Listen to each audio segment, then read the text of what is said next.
টানা ভারী বৃষ্টি, পাহাড় ধস আর আকস্মিক বন্যায় বিপর্যস্ত চীন। একের পর এক দুর্যোগে প্রাণহানি বাড়ছেই।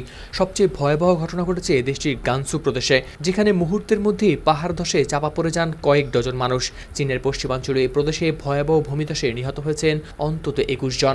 মঙ্গলবার তানচাং কাউন্টির একটি পাহাড়ি উপত্যকায় ঘটে এই ভূমিধসের ঘটনা। ভূমিধসের সময় অন্তত ৩৩ জন মাটির নিচে চাপা পড়েছিলেন। তাদের বেশিরভাগই ছিলেন রাষ্ট্রায়ত্ত একটি বন খামারের অস্থায়ী শ্রমিক হিসেবে কাজ করা স্থানীয় গ্রামবাসী।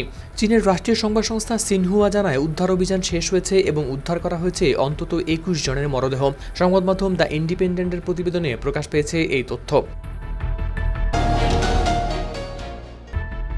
খাড়া পাহাড়, সরু উপত্যকা ও নদ নদীতে ঘেরা তানচাং এলাকা বর্ষা মৌসুমে আকস্মিক বন্যা ও ভূমিধসের জন্য অত্যন্ত ঝুঁকিপূর্ণ বলে পরিচিত। এদিকে টাইফুন মাইসাকের প্রভাবে চীনের মধ্য ও দক্ষিণাঞ্চলেও অব্যাহত রয়েছে ভারী বৃষ্টি। এবছর চীনে আঘাত হানা প্রথম টাইফুনের প্রভাবে গুয়াংসি অঞ্চলে অন্তত ৬ জন নিহত হয়েছেন। নিরাপত্তার স্বার্থে প্রায় ১,৩০,০০০ মানুষকে সরিয়ে নেওয়া হয়েছে নিরাপদ স্থানে। এছাড়া দুর্যোগের পর এখনও নিখোঁজ রয়েছেন অন্তত ১১ জন।